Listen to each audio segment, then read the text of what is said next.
Welcome back to the Blue Podcast Network. This is the Club World Cup show where we talk everything Club World Cup, and it's going pretty quickly. Yeah. I'm here with Lloyd, Rhys, and Kian.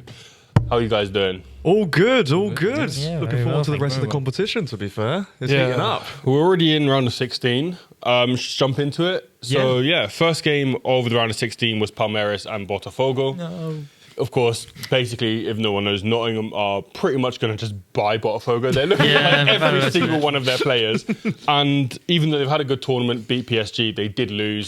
Can I just say, Yeah. last Club World Cup show I was on, I said Jai Cunha were pocket. There goes my phone. Sorry, guys. Sorry. I'm being interviewed by Lloyd's phone. That's poor from me. It's poor from me. As I was saying, I said on the last Club World Cup show, Jai Cunha would pocket the PSG attack. Yeah, he did, to be fair. I mean, I'm just saying. look, you guys... I'm just saying. But I had to bring that up. I also said Botafogo would win the entire thing. Fair enough. I mean, look, to be fair, right, I remember speaking to you during their first group game, and I think we were watching the game, and you wanted Jai Cunha to do well because you guys are going to sign him, and Igor Jesus. And Igor Jesus has been brilliant. They both scored in that game. Yeah, both scored. They've had a good tournament. Looks like you've signed Igor Jesus. Signed. Yeah, Jesus Looks signed. like, it's Cunha that's a yeah, Jair is probably going to stay. But you signed, how much is it for? 10 million for Cunha. Well, Jesus. get it right. Oh, well, I keep thinking because Jesus is a striker, I keep thinking of Mateus. No, to be fair, Igor Jesus for 10 million after what he's done at the Club World Cup's pretty good signing. 2-minute match performances as well for him. Yeah, you lot are looking good. Not a bad little bit of business for Forest. No. Yeah, you don't need a striker. Like I said, the South American market. Yeah. There is a player I do want to get on to with Palmeiras later, but we'll talk on that. Yeah. Well, we'll just talk about the game. So Palmeiras won the game 1-0 after going to extra time. I don't know if you guys saw the goal, but it was really nice finish. Incredible goal from Paulinho, who played for Bayern Leverkusen at one point. Yes. Came to Europe, didn't really do well, so. and went back and scored the winner, really. Yeah, no. Did you see the celebrations? What was it at the end? I saw him specifically, right? He ran onto the pitch and he could barely run. He was sort of like half jogging, half hobbling on. I was like...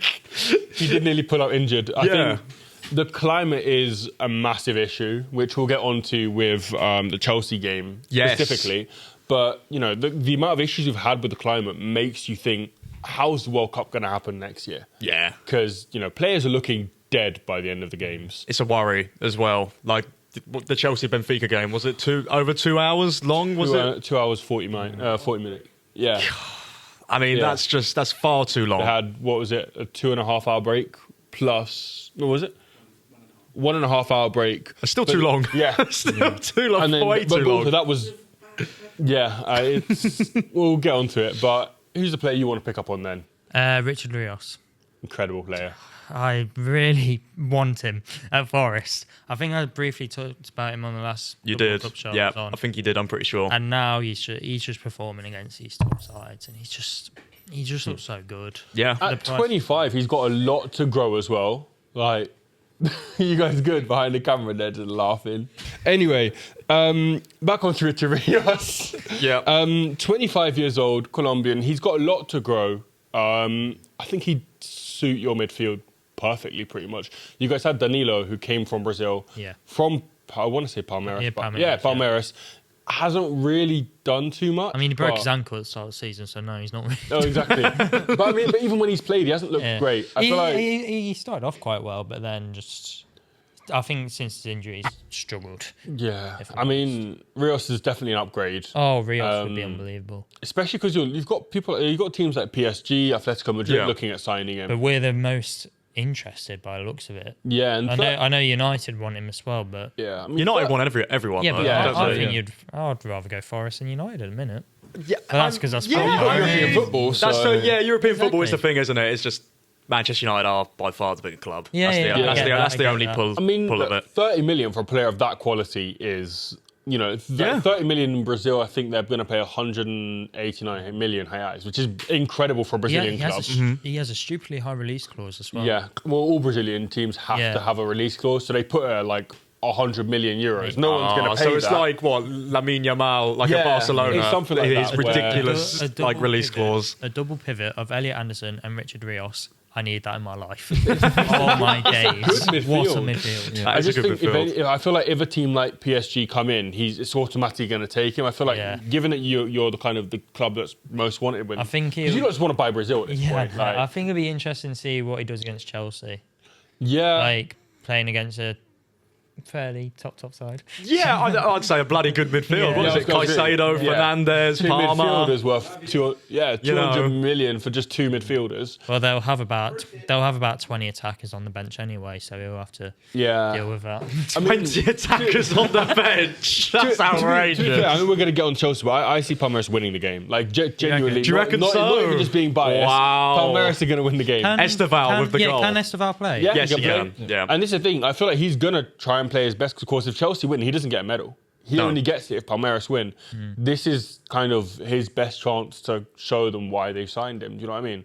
I think, I personally think Palmeiras will win the game. We'll get on to Chelsea because, we spoke about it before. Okay, who was the goalkeeper for Benfica? Trubin. Is that his name? I'm pretty sure. It was Trubin, got Trubin. 4.2 rating. What was he doing for that free kick that Rhys James scored? It is one of the worst pieces of goalkeeping I've seen. I don't know if you've seen it. Have you seen it? No. The guy has had a shot at near post and he's just basically left the ball and it's gone in. Yeah, like he's dived over the ball when it's at going. Was it a good free kick? No. It wasn't even. It wasn't hit that well. It wasn't hit too well. It's not like his England one the other month. No, it's not like he smacked it. He's just kind of hit it across the ground, and the keeper's dived over the ball. It's very smart from Rhys James because he's realised the opportunity and he's gone ahead and taken it. But I don't. It's not the greatest from the goalkeeper. It almost looks like he kind of mishits it and just kind of catches the keeper out. And then even for the Nkunku goal, like he lets the ball slip underneath him and then it just goes to Nkunku who just smacks it into the back of the net from about 4 yards out. Yeah. He made a couple of mistakes and it did sort of end up costing Benfica. Yeah, and he's made some shocking mistakes. I do want to talk about the refereeing in the game because there are a couple of moments that I think the penalty wasn't a penalty. No. But for Benfica, which when they got into it was literally the last minute. It was really harsh. I don't really know. harsh. But I thought it was a harsh decision. At the same time, I think I don't know. I swear Michael Oliver's out. Yeah, I think he is. Yeah, I don't think he reffed this game. Oh, I was going to say he was reffing the Fluminense game. But the other thing I want to talk about is the red card given to I can't remember who it was. Was it a second yellow into a red? It was a second yellow, but the problem. I think it's fair. Yeah, but the problem I have with it is the whole play. Cucurella's offside in the first place. Right. Cucurella's offside. The ball's played to him. Okay, he's offside. Linesman doesn't put the flag up. You might miss it. That's fine. The play then continues. The guy gets a yellow card for the tackle. He's sent off. Surely VAR come into play and go, look, the second part of play wouldn't have happened if they gave the offside in the first place.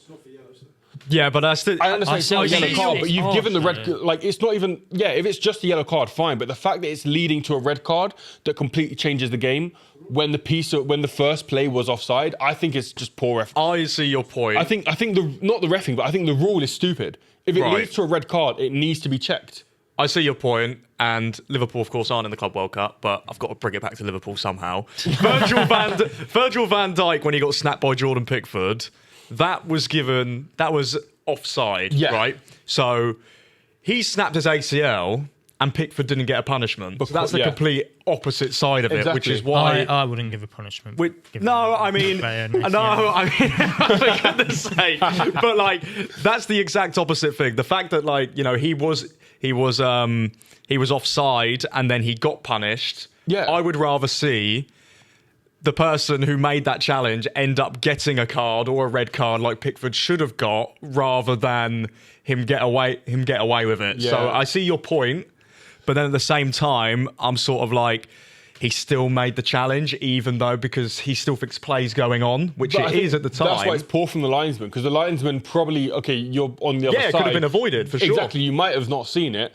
But, Rhys, what do you think? Because I just want to ask, what do you think of the rule in terms of, if it's a second yellow card, it can't go to VAR? Well, I think the first thing is that it's not clear of what, because there's different opinions and stuff like that. So I think there needs to be more of a clarity of what it actually is. Yeah. But I think maybe it does need to be changed. I think. Yeah, I feel like the rule of it being a second yellow card, you can't go to VAR, kind of just seems a bit stupid. Yeah. When he wouldn't have made the challenge if the offside was given, which, okay, it wasn't the best of tackles. I feel like if he wasn't already on a yellow, he wouldn't have got a yellow card for it. But I just think it seems a bit stupid that if the guy's offside, you're going to let the play continue. You know, you're telling me that if Benfica had got the ball and gone up the other end and scored, they would have disallowed the goal for an offside. Yeah. But because he's been sent off, they're not going to do that. Can you imagine if this was Arsenal? The football ward's against them. Oh no, don't. I just think that the rule of not being able to, like, the yellow card, like not looking into it because it's a yellow card, is stupid because it still led to a red card. I agree with that. If he'd been given a straight red card, they would have gone to VAR, seen it's offside, and overturned it. The fact that it's a second yellow card means that they're not going to do that. Just seems like it would have been avoided if they refereed the game properly. Yeah, no, I totally see your point on it. Did you see Di Maria's penalty just straight down the middle? Yeah. So cool, wasn't it? Like, even though of course they lost 4-1 in the end. I don't know what happened to their defence as well. I love Di Maria as a football player. Yeah. There's a goal that one of the most satisfying goals you'll ever watch. It's Juventus against Nantes in the Europa League, and he hits it first time, like from on the corner of the penalty area, and it just curls all the way into the top left hand. It's a ridiculous goal. Real goal, like when he was at United. Was it against Leicester? He scored a goal against Leicester. I'm pretty sure. It was pretty similar, like cutting in from really the right nice and just goal. hitting it first It's just an absolute joke of a goal. Di Maria. When he was at United. When you beat him 5-3. Yeah, he scored an incredible goal. I think I do also want to see. Did anyone see what Maresca said about the game afterwards? Yeah, he basically just threw a hissy fit, which I completely understand. Yeah, of going, look, if you know the climate is going to get either too hot or is going to have thunderstorms halfway through a game, why play it at?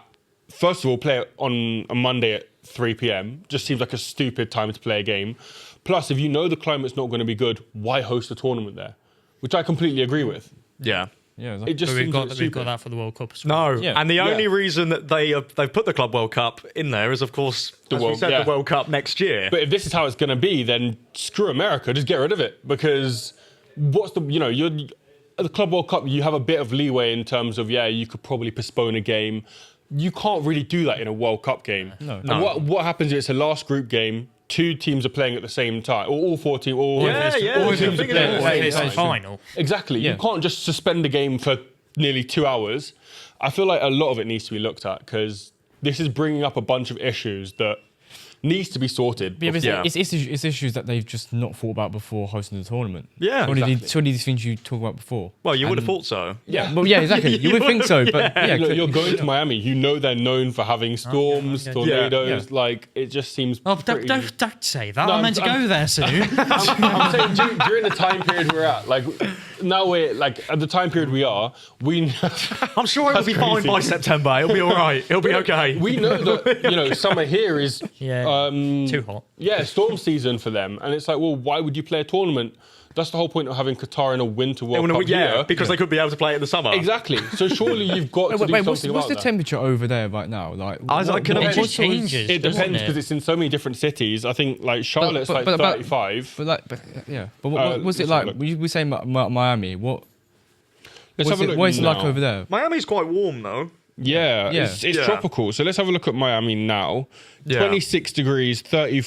But the rest of the week's going to be up to 34 degrees. Right. Yeah. So it's just like what it's been here, pretty much. And you're telling me they're expected to play. We trained in this weather, Lloyd. So. We did. And these are professional footballers. Yeah, it's very true. It's very, very true. But yeah, there can't be delays for 90 minutes. It can't happen. That's the length of a football game, and you're having delays in the middle of a football match. Yeah, well, you're telling me, for example, it's in Charlotte in America now. It's 23 degrees, pretty much sunny. Yeah, and in 2 hours it's going to be stormy. I mean, you can't put a game at that time. Mm-hmm. Like, especially, I know there's not been massive attendance-wise, ticket-wise. No, there's not. Cup, but the fans that are going, it's really bad for them. Yeah, imagine having to lose. It's bad for the fans. I think it's not very cheap to go. I wouldn't think it's cheap. No, I think the tickets are now cheaper, but I think even getting to America, going and staying somewhere. You're staying in the stadium for upwards of what? It could be 4 hours. Really. Yeah, pretty much. Yeah. Imagine costs as well. Long time. You're gonna have to drink something, eat something. Yeah, the thing is, if a game goes on late and we have those issues as well. No, 100%. People are not going to be able to get back as well, which is an issue. No, exactly. And, with Formula 1, for example, if this sort of things happen where there's rain or whatever, they'll just postpone it afterwards until the rain clears. Yeah. So that should be a process that they should do for the Club World Cup and for the World Cup next year as well. So we're already having issues. It's kind of a little bit ridiculous because these things should be it should be sorted. well regulated and we'll sort it out. Let's just move on to PSG absolutely thumping into Miami. Did anyone 4-0. expect anything else? Yeah. Like, did anyone actually think they had a No, chance? I think Inter Miami tweeted 0% chance, 100% faith. That says it all, doesn't it? That says it all. After the first 10 minutes, they had zero faith as well because they were absolutely awful. I saw something like ESPN. They were talking about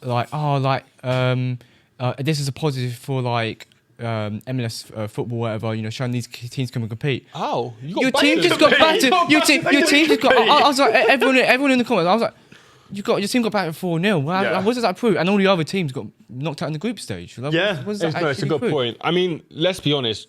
After the first half, PSG just sat back and didn't really need to do anything else. Yeah. Once they were 4-0 up, they kind of just took the foot off the gas because they didn't need to do anything. And I think that kind of sums up if you can have a team that goes and scores 4 in the first half and then just literally doesn't need to do anything. Yeah.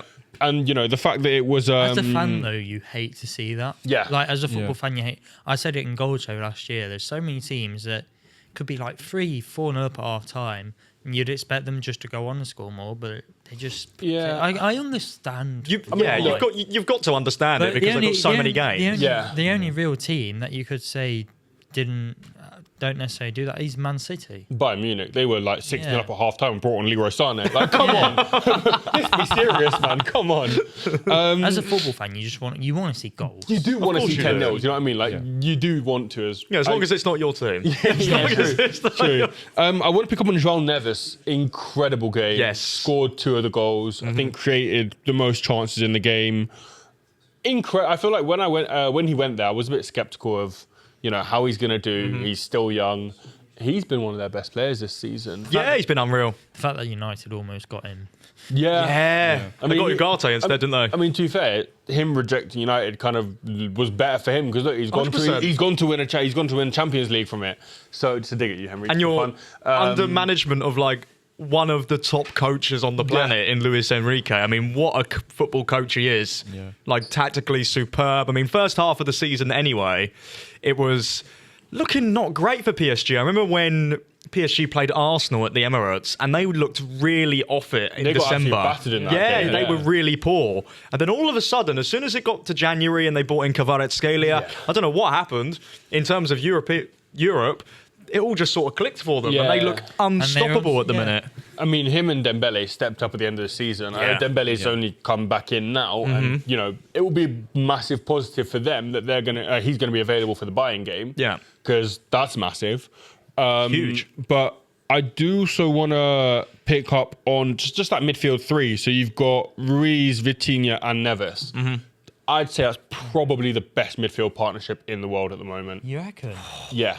I can't name 3 who play together that are better than those 3. At this moment in time, I'm saying they're the best 3 midfielders in the world. When Arsenal get Zubamendi in, that will be when we see them 3 together. Rice, Odegaard and Zubamendi. You think that'll be better? Not better. As good as. I think it might be just a little bit below. I hear it. I think. I think this season there has not been 3 better midfielders. No. I feel like they won the Champions League, mate. Of course. Well, exactly. I feel like in terms of a partnership for sure. Yeah, Fabian Ruiz is very underrated in that because he's incredible. He's a very, very good footballer. He is a good player. It's the Euros that really raised his profile. I feel like. Yeah. The Euros is when people realise how good of a player he actually is. Yeah, he was just quite quiet, but I feel like that's when he stepped up this season. He was always sort of just decent at PSG, but he was never. Oh, he's this brilliant been a starter, midfielder. No, exactly. But then he went to the Euros with Spain. I remember him doing a turn against Germany, I think it was, where he took out 3 players with one turn, and I was like, what on earth have I just seen? The amount of space that he created. But no, he is a very, very good player. I'd still say Pedri, for me, has been the best midfielder in the world this season. I think he's been unreal for Barcelona. But these guys have been very, very good. They've been unreal. Vitinha, João Neves, so good. Yeah, I do also want to pick up on Messi's performance individually was good. I can't say that he really did anything wrong. I think he was let down by a lot of the team just not being as good. Have you seen that he might be going to a Big Six league? Yes, I saw that at the end of his contract, because what is it? It's Runs end out of like next year, I think. This time next year, he's out of contract. The thing is, who's going to pay the wages? who knows? I mean, he's still Lionel Messi. I can't see a massive club going in. The only thing I can think is Barcelona, but they physically can't afford it. I can't see any. Newcastle need a right winger. I imagine. Wow. He goes from Miami, the sunniest weather, to going to Newcastle. Imagine him living there in general. Sandro Tonali would send him to the Weatherspoons, just like the Newcastle squad did with him. He'll be like, "It's your turn now, mate. Off your trot." Imagine him learning English, but like from Newcastle. He's gonna be Geordie. He's learning from Dan That'd be quality. That'd be absolutely quality. I think one player. Saudi money. So. Yeah, I mean, one player I was really disappointed was Luis Suarez. I think he needs to just give it up now. His legs are sort of just there. He's not got the speed anymore. Luis Suarez now is 38. Yeah. But I don't want to talk about age though, because we'll get on to Fluminense, but their goalkeeper's 44 and was incredible. Thiago Silva's 40 is incredible. I just think it's him individually.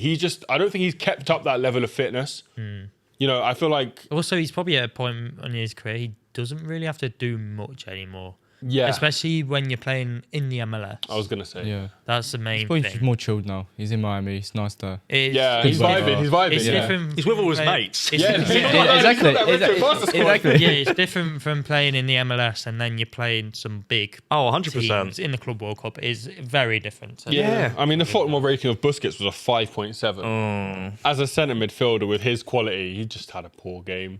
Yeah. Rumbled. But what can you do? Like, when you're coming up against this PSG team...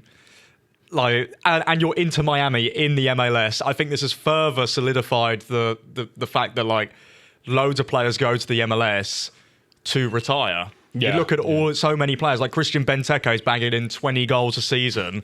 Would he be doing that in a European top 5 league now? I doubt it. I really do doubt it. So.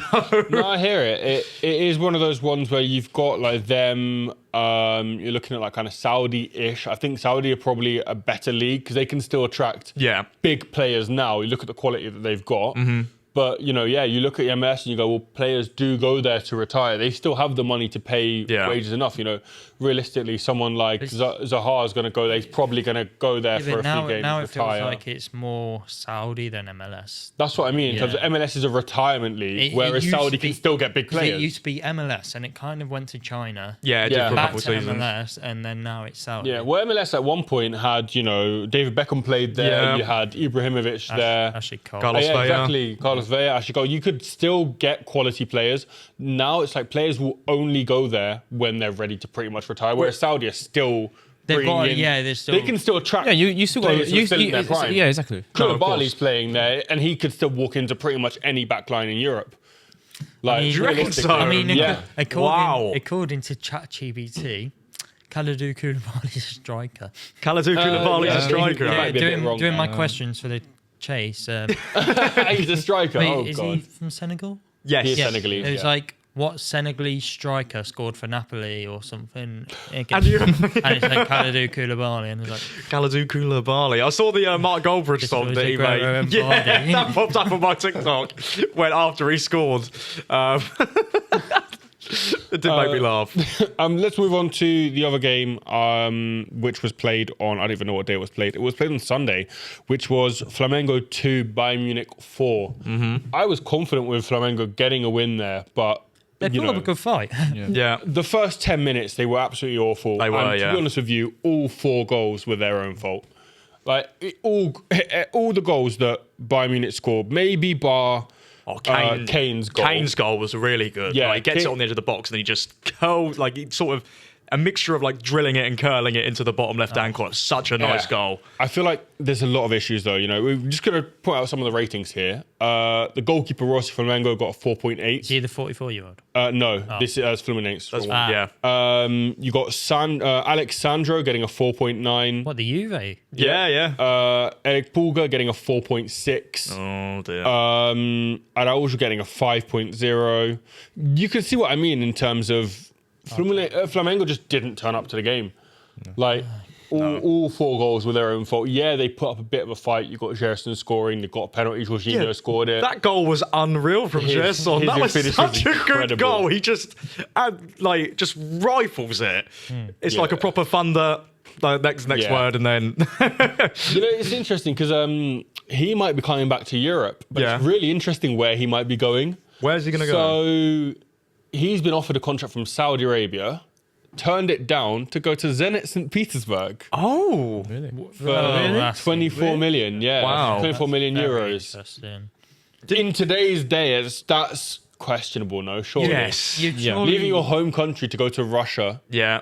is a questionable I understand it if it's... Over Saudi as well is incredible. Yeah, I understand over Saudi if it's a big league. Yeah. Not Russia. It's not. They don't even play in Europe. They're not allowed to compete in European competition. So he's not even coming unless he doesn't understand that. Like unless he hasn't been communicated that. Just got really bad What's the age. point? Well, I think Going to everyone knows Russia. about it, so surely he knows about it. In Brazil, you might not know as much in terms of how it's run, but you know, surely you've got to look at it and go. How old is he? He's not that. I think he's 28. He's 28. He could still get into. You know, he could come to Premier League and do well. He could go to Italy, Spain, Portugal. He could go basically anywhere. I don't know why He's chosen Russia. is the choice. Didn't Malcolm go there as well? Yeah, Malcolm was when- already... He played for Zenit, didn't he? Yeah, and then Malcolm, he moved. Hulk as well. Yeah. We'll get on to Malcolm soon, actually. Another player I wanted to pick up on is the striker Bruno Henrique. Came off the bench, 34 years old. He's just been done out in Brazil for match fixing. Oh. right. Same thing as Paqueta, getting people to bet on him getting yellow cards. Oh, really? Our owner would love him. Oh, that's terrible. That's terrible. You know, the irony is that's reminded me, Paqueta might be going back to Flamengo. Oh, really? Yeah, because his case is still ongoing here. West Ham would be a bit... I mean, look, the quicker he gets out of England, basically they want to ban him from all of football. If he goes back to Brazil, they can't physically do that. Because it would be under Brazilian FA. And Rather than English. And then also West Ham get some money for West Ham him would get, rather than just... I think they're talking about like 15 million euros, Yeah. which is not... He's not good for his quality. He's worth a lot more. Yeah, he's a great player. He could be getting but 50, but at the same time... in West Ham's current position, they're best off selling him because of potential ban. Put it this way: he's either banned for life and he can't ever play football in any other country, or he can take 15 million. He goes to Brazil.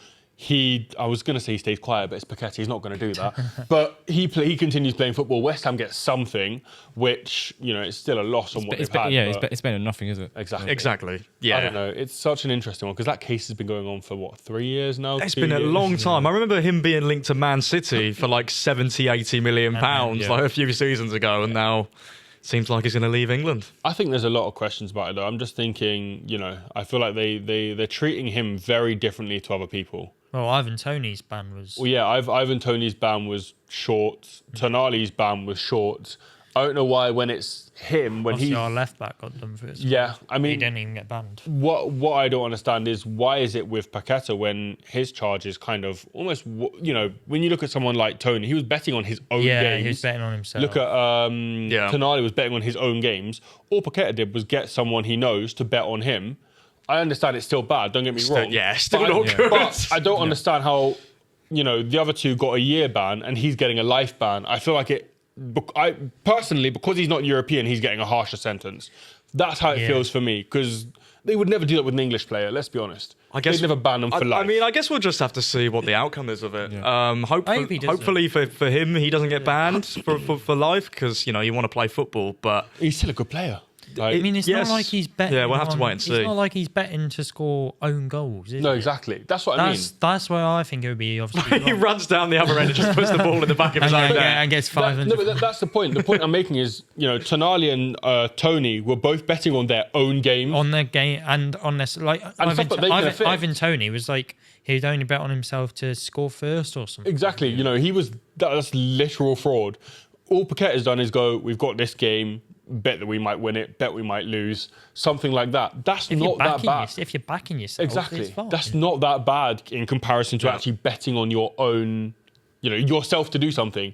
Tonali was betting on himself to get booked and getting booked. Yeah, I get that's wrong. Surely that's worth technically a ban longer than someone just saying, oh, look, we bet we're going to win this game. I get that, yeah. True. I just think it's a bit ridiculous. Just to make it clear, we do not condone any of those actions that any of these players have done. No, okay, we don't. Make it clear, we don't. Well, I bet. Yeah, but you're also not betting on yourself playing You're not- football, are you? because I'm not a footballer, but Exactly. There we So go. it's Point legal. proven. Yeah, but you say you don't back these actions. No, We're not doing that. We're not doing that. No. We're not doing that. But to be fair, that is a good segue into... How to get booked is 1-1. 1-1. To be fair, that is a good segue into the charity match, which is less than 2 weeks away now. Yeah. We've got a charity match less than 2 weeks away. M Group Stadium, Oxford City. 13th of July on the Sunday. It's 2 p.m. kickoff, I want to say. Yep. You don't know what's going on, do you? No, honestly, you know what it is? I get so confused with Do you know Oxford. what kit colour we're playing in? I get so confused with Oxford City and Oxford United. Yeah, you can't blame me. Come on. Right. You're definitely going to turn up to the Oxford United. Absolutely. Just for vibes. But yeah, tickets are available. Yep. I think a kit's going to be available on the day, I'm pretty sure. Potentially. We're looking at doing that. We've got a sure. raffle going. We've got a lot going on, to be honest. It's going to be great. Yeah. So as I said, 2 weeks away. I need to get back into training, to be honest with you, because this is not looking good. Right, let's go on to the next game with Fluminense beating Inter. And it just sums up Inter's year, really, doesn't it? It has not been a good year for Inter. No. And what a game by Fluminense, to be honest. Yeah, the goalkeeper, man, some of the saves he made. Lautaro Martinez was so unlucky not to score. It was crazy. He hit the post, and then the goalkeeper, what's his name? Is it Fabio? Fabio, yeah. Yeah.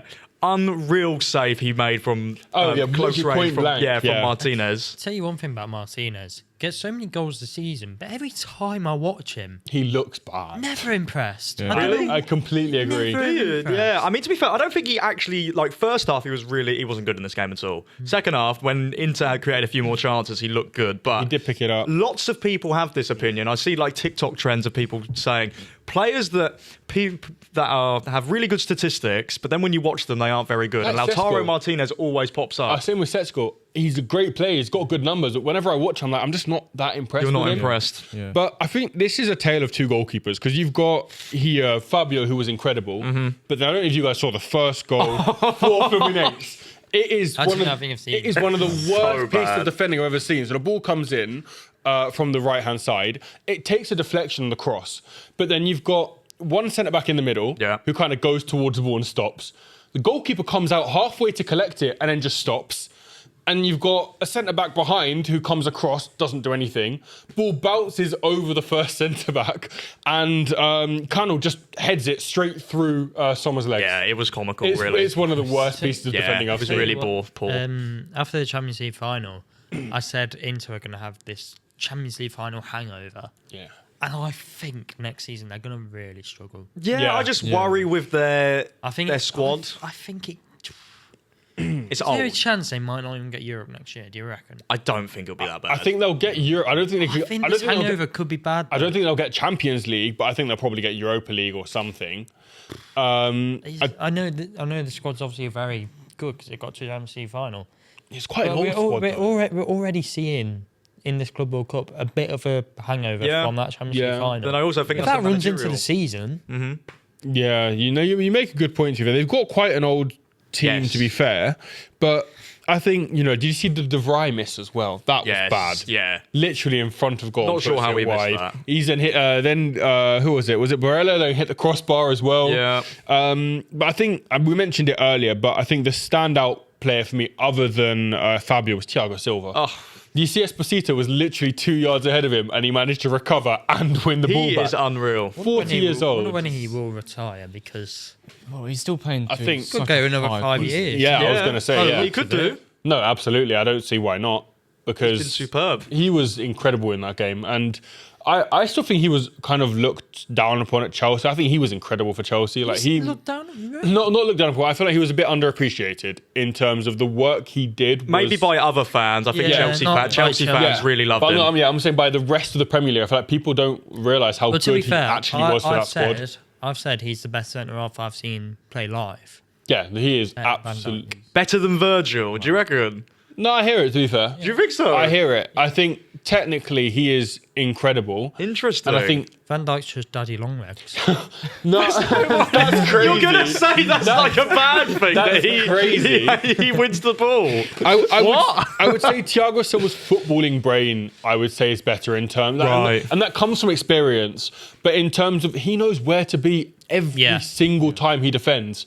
The ball comes into the box, he gets onto it every single time. If the ball's coming forward, he intercepts it every single time. He's very aware, isn't he? And I think Yeah. I haven't seen another player that intelligent.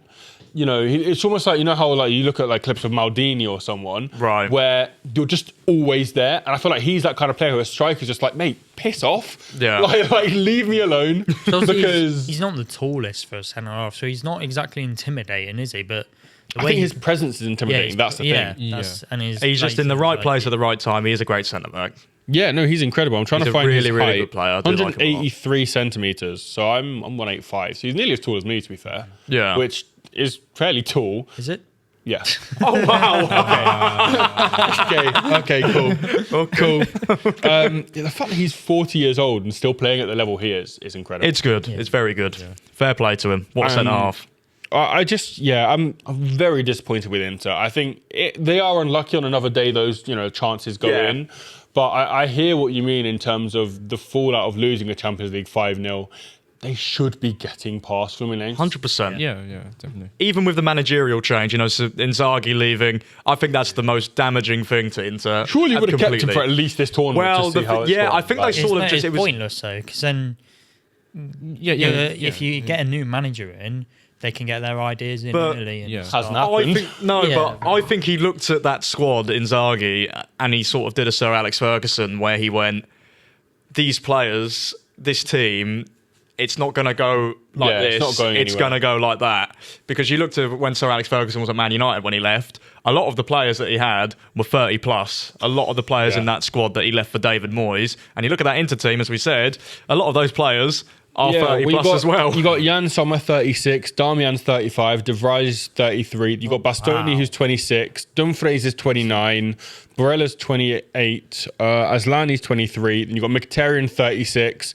DeMarco 27, Thuram 27, Martinez 27. Looking at the bench, then you've got 23, 21, 20, 22, all quite young. Augusto's 26, Martinez 27, then Di Gennaro is 31, Acerbi's 37. Yeah.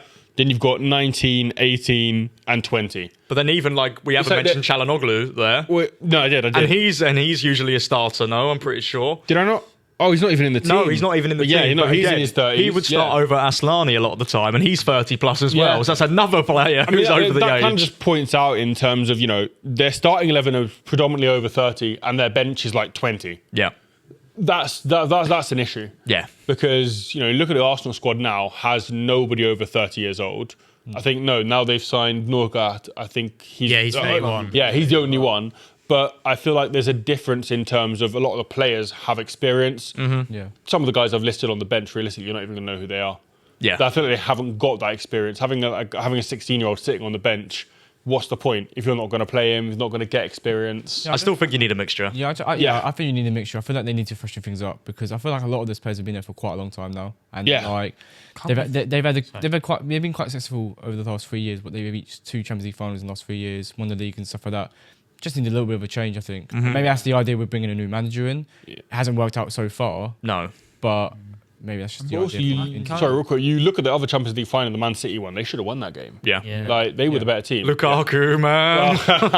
You know, I can't believe Bastoni's 27. Yeah. I thought he was like 23. No. Yeah, Bastoni's been around for a while now. Barella as well, 28. Dumfries, 29 is incredible. Like It's a lot older than you think. Well, exactly. It's an older squad. 27. Martin is 27 as well.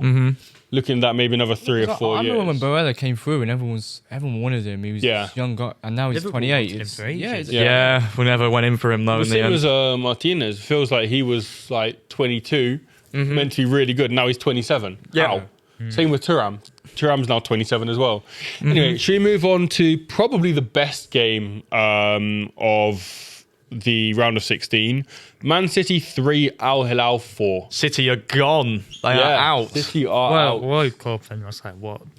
Yassine Bono, what a goalkeeper. God. My word. You see the save he made from Savinho's shot? Yeah. He's not even looking at the ball and Yeah. he's reached out like that. It's unreal. We saved the penalty against Real Madrid that was behind him. Yeah. He's incredible. He's been the goalkeeper of the tournament so far. I think Did any of you watch it? I know it was at like 2 a.m. No, I didn't watch it in the end. watched Man City score the first, and I think I might have fallen asleep. I was going to ask, like, But I've seen the whole game in the new general. signings. There's Cherke and Disappointed in this I know. game. In this game, were awful. Ait Nouri 6.4. Cherke, I think, came off the bench. I want to say, I did still he? really like this. Yeah, one. I really he came like off the this. bench and got an assist. He was, to be fair, he was good. Reinders was not. No. Reinders had a poor performance. And Rodri came But- off injured.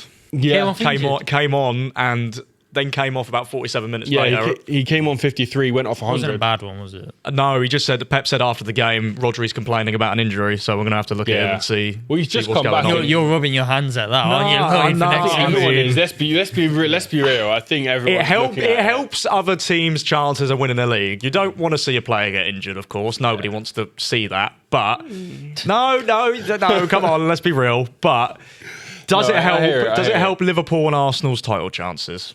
Most Yes. likely it does. Yeah, if I he's do out hear for the it. season. It's interesting though because I feel like Man City fans, I feel like completely slept on Al Hilal. You know, going into that game, it's going to be easy. And to be honest with you, Al Hilal were the better team. Even when Man City went 1-0 up, Al Hilal was still the better team. Right. Like I feel like a lot of teams, comp against European teams, might go 1-0 down and change their system. Al Hilal just said, look, we're just going to counter-attack this team. Because they exploited Man City's worst point at the moment is their defence. Yeah. They get broken down easily. And, you know, who was it? So Marcus Leonardo scored 2. Malcolm scored 1 and Koulibaly scored 1. It was honestly just poor. I think it was more poor from Man City. But at the same time, I think Al Hilal, as I said, just exploited that counter-attack. Man City press high. All you've got to do is pretty much play a ball over the top. And if you've got a fast striker or a fast winger, that's how Malcolm scored. Yep. The counter-attack was basically just a ball over the top and he was one-on-one with the keeper. As good as Edison is, one-on-one with anyone is, you know, you're putting the favour in the striker. Yeah. I feel like, that's Yeah, and as we said, City, of course, they've spent a lot of money on centre-backs. I think they bought, Kusanov and, was it Rhys? Like there was a centre-back. Brazilian.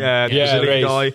guy, Rhys. So they've bought a couple of players already. They've bought in Ait Nouri. Which I And think is a really smart sign. It probably is Yeah. a really smart signing, but how much have they actually improved defensively by adding these players into the team? Have they really improved that much as what we're going to go ahead and say? It's still mean, gelling though. I know hear it's it, still gelling, but they conceded 4 goals to Al Hilal. I hear it, but this is the thing, right? So for me, Vardy is a centre-back. He's been playing left-back and he's been good. So why sign a left-back in Ait Nouri when you're playing... Because then you can move Vardio into the middle. Right. But you're playing Mateus Nunes at right back. Yeah, that He's doesn't a make CDM. sense. What's They the need point? to sign her out. That's my point. Why would you, if you've got a decent left back and you have players that could cover in centre back for now at least, Stones was on the bench, probably could have played. Vrees, Kusanov could have played. Yeah. Surely you keep Vardio there at least for now. Sign a right back because you're in dire need of a right back. Because realistically, who is Man City's right back? Rico Lewis or Nunes. Yeah, and Exactly. Nunes, like Nunes got 6.3 was awful. I don't rate Rico Lewis. I don't think he's that good. No? No, I think he's overrated. I see. He's a better centre mid than he is. Scored against us in the He's a better centre mid than he is a right back. I agree with that as well. We'll move on to yesterday's games. Real Madrid 1-0 winners on Juventus. Just poor from Juventus, to be honest with you. They dominated the first half and didn't really do anything the second half. Yeah, Trent got an assist, I saw. His first assist the at Real Liverpool Madrid. fantasies. Exactly. Real Madrid, But fair play to him. Good on him for getting I that. can't really fault Real Madrid. They were bad in the first half, turned up in the second half. Colomwani missed an one-on-one, literally one-on-one with the goalkeeper, with the whole pitch, and he hit it over the bar. Maybe it's the reason why they're bringing Jonathan David in. Yeah, signed him on a free contract. That's a great deal. Yeah. I wanted him. On a free is incredible as well. It's a good I also want to point out, is it Di Gregorio? The goalkeeper. Yeah. Made some incredible saves. Yeah. And then yesterday's final game is Dortmund and Monterrey, where did anyone else see the last-minute header from Sergio Ramos? Yes. So close to equalising. Yeah. But Dortmund did come out 2-1 winners. I think it was expected they'd go through. Yeah. I saw someone put bet on. They put 50 quid on Dortmund to have 3 shots on target in each half. I don't know if it came through, but it was like £550 returned. I'm not actually... That's incredible. I'm not actually sure. That'd be nice. It was either 550 or 250. They had 6 shots all game and 3 on target. So it wouldn't have come through. That's 50 quid. Didn't come through then. Just quick point out, Adeyemi with 2 assists, Guirassy with 2 goals. Yes. I feel like playing Adeyemi down the middle is so much better than playing him out wide. They're playing him as a cam now. Just Well, kind it's of where he makes played sense. for, is it Salzburg he was at? Yes. Yeah, he Yeah. played, Just he played makes from sense. Salzburg. Yeah. So we'll quickly just go through the next games. Just want to hear your opinions. So who's going to win out of these? So we've got Fluminense and Al Hilal. Oh. Al Hilal. This is a... Al Hilal. It's tough. This is the toughest this is one. it's a This is good one of the game, you toughest know. ones. They just beat City. Yeah. Yeah, I'm gonna go how I know. I'll go Fluminense. I'm going to go Fluminense as well. yeah. I think defensively they can cope. Yeah. I'll back the Brazilian team. Then we've got PSG and Bayern Munich. Oh, okay. PSG. Yeah, I think it's hard to go against. Yeah, PSG, it's so. difficult. I think they're going to win the competition. Yeah. So Yeah. I PSG. I think it's going to go extra time, but PSG will PSG win. Yeah. on penalties. Ooh. Okay. would be Real good. Madrid and Dortmund. Real Madrid. Real Madrid. I'm going to go Dortmund. Dortmund, yeah. I think Under Niko Kovac, they have looked quite good at times. I think defensively, Real Madrid struggle sometimes. I don't know. They should have lost to Juventus, and I think Dortmund are more clinical and would have put the chances away. And then, of course, the final game, Palmeiras and Chelsea. Palmeiras, Richard Rios hat-trick. That's incredible. Richard Rios hat-trick. I'm saying Palmeiras win the game. I'm not really a fan of this Chelsea team. I think they're top heavy, defensively aren't great, and I think look, they lost to Flamengo, who I would say arguably are worse than Palmeiras. Right. Palmeiras probably wouldn't even concede against them. Okay. I would say so. I'm going to go with Palmeiras for this game. Okay. I'm going to say Chelsea. Yeah, I was gonna say. I'm going to go with Chelsea. I think it'll be a good game, though. But yeah, bringing it back to the Dortmund game, the only Dortmund game I've watched of them so far was against Fluminense, and they weren't great in that game. But towards the end of last season, I remember Dortmund was sat in like 10th in like January or February, and then their new manager came in and they finished in the top 4. So I don't know. It's been a little bit up and down. Well, by next week we'll know who's gone. Well, by this time next week we'll know who's gone through from Fluminense, Al Hilal, and Palmeiras, Chelsea. Amazing. We'll have the other games to talk about. So yeah, thank you guys for watching. This has been the Club World Cup show. We'll be back next week with those quarterfinals, and yeah, we'll see you next week.